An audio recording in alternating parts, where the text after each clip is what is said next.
नमस्कार प्रिय दर्शकों, स्वागत है आपका हमारे YouTube चैनल। दोस्तों, प्राचीन हिंदू धर्म ग्रंथ समुद्र शास्त्र में मनुष्यों के शरीर की बनावट और अंगों के आधार पर भविष्य बताने की विधि बताई गई है।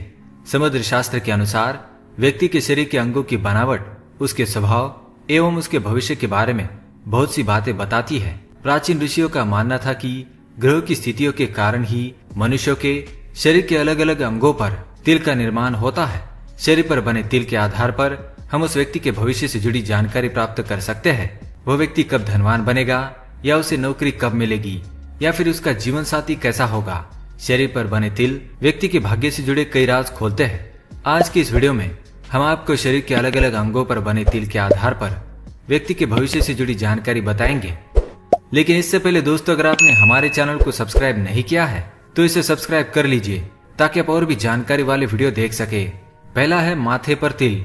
समुद्र शास्त्र के अनुसार माथे पर तिल का बनना बहुत ही शुभ होता है।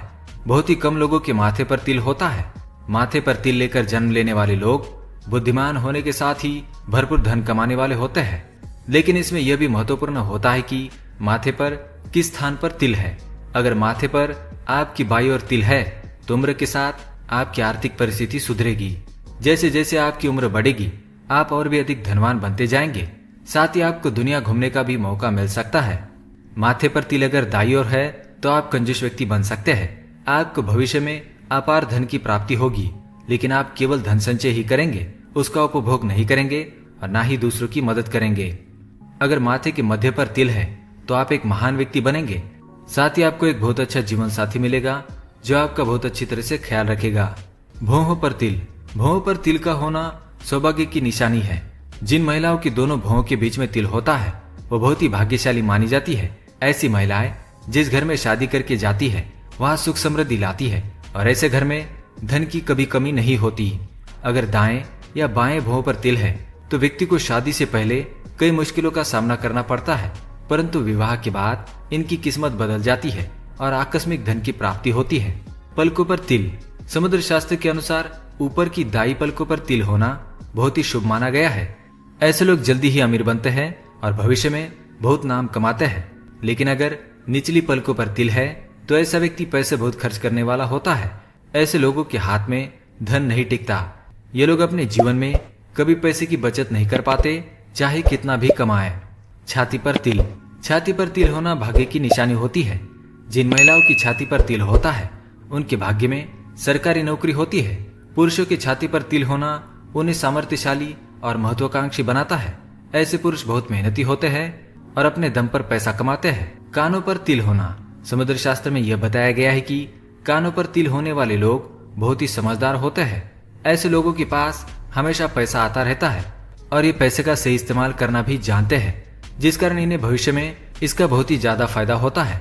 ओठों पर तिल। समुद्र शास्त्र के अनुसार ओठों पर तिल होना बहुत ही ज्यादा भाग्यशाली होता है।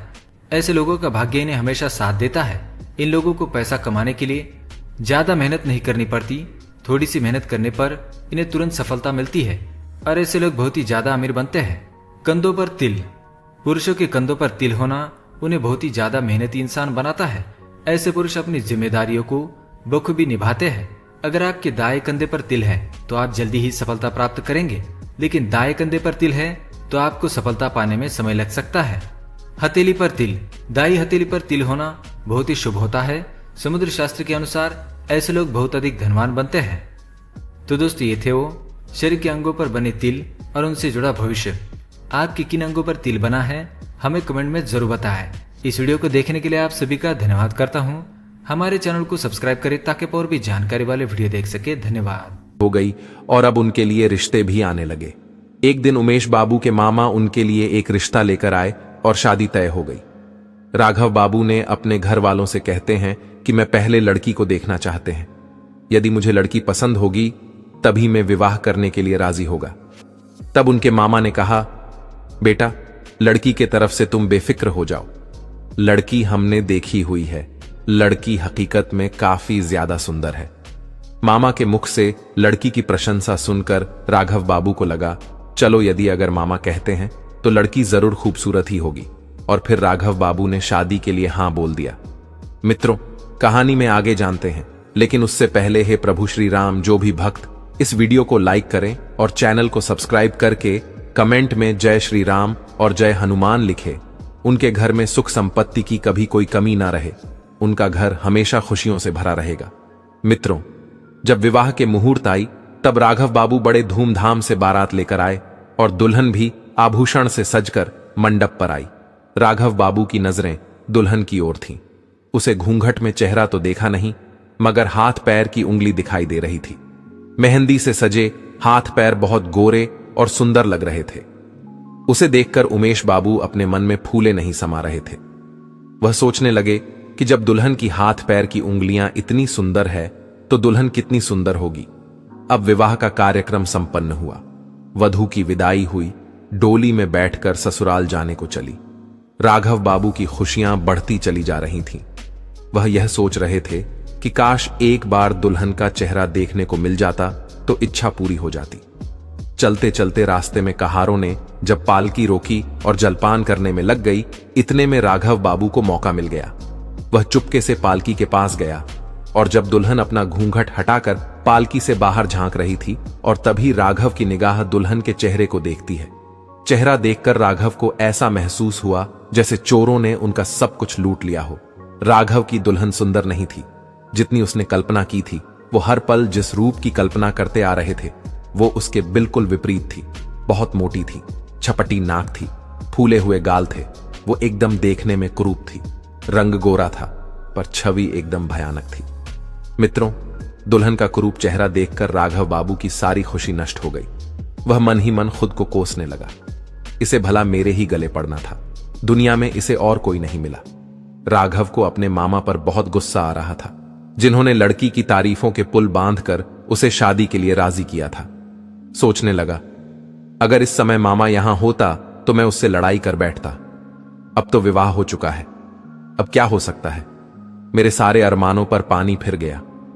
इस कुरूप के साथ मैं कैसे रहूंगा, कैसे इसके साथ जीवन काटूंगा। इसे तो देखने से ही घृणा होती है। ऐसी भयानक रूप वाली स्त्रियां भी दुनिया में मौजूद हैं। मुझे तो आज पता चला। हे भगवान, क्या तुम्हें मेरे ही ऊपर यह संकट गिराना था। दुनिया में कितनी सुंदर सुंदर मुख वाली स्त्रियां हैं, लेकिन आप मेरे लिए इसी कुरूप को ढूंढ कर रखे थे। राघव अपने ही किस्मत को कोस रहा था। राघव को ऐसा लग रहा था जैसे उसने विवाह नहीं किया, बल्कि जैसे नर्क में घुस गया हो। घर पहुंचकर राघव ने अपनी पत्नी को खूब खरी खोटी सुनाया, मामा को खूब फटकारा, अपने मां बाप से झगड़ने लगा। जब इतने पर भी गुस्सा शांत नहीं हुआ तो घर छोड़कर कहीं भागने का विचार बनाने लगा। उसे अपनी पत्नी पर गुस्सा भी आता और दया भी आता। इस बेचारी का क्या दोष है, इसने तो जबरदस्ती मुझसे विवाह नहीं किया। लेकिन यह दया भाव भी उनके मन से घृणा को नहीं, हताशा का। वह जैसे ही अपनी पत्नी को देखता था उसका मन घृणा से भर जाता। पत्नी अपने पति को रिझाने के लिए नए नए काम करती थी, अच्छे से अच्छे कपड़े पहनती थी, तरह तरह से बालों को बांधती थी, घंटों शीशे के सामने खड़े होकर अपना सिंगार करती थी। लेकिन वह राघव बाबू के मन में कोई परिवर्तन नहीं ला सकी। वो दिल से चाहती थी कि मैं पति को प्रसन्न कर उनकी सेवा करूं, उनके मन की घृणा को खत्म कर दो। वह अपने पति को प्रसन्न करने के लिए मौका खोजती थी, लेकिन पति को उसके रूप रंग से इतनी न थी कि वह हमेशा अपनी पत्नी के नजरों से बचकर घूमते थे। और अगर कभी आमना सामना हो भी जाता तो राघव के मुंह से ऐसी जली कटी बातें निकलती थीं कि वह बेचारी रोती हुई चली जाती। मित्रों, एक लड़की अपनी सभी सगे संबंधियों को छोड़कर अपने पति के घर आती है और यदि वह भी पत्नी को भाव ना दे तो उस बेचारी का मन कैसे लगेगा, कैसे वह अकेले अपना जीवन काटेगी। यही हाल राघव बाबू की पत्नी का था। वह अपने आप को दर्पण में देखकर खूब रोती थी। वह अपने मन की बात भी कहीं तो किसे कहती, हर हमेशा अपने आप को कोसती थी। उधर राघव 8-8 दिन तक घर पर नहीं आता था।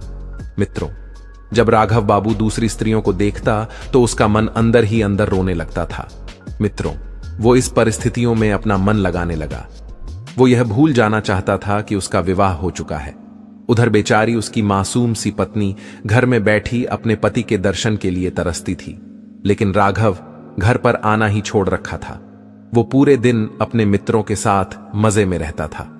उसकी पत्नी जब कभी घर से बाहर अपने पति को खिड़की से देखती थी तो वो तड़प कर रह जाती।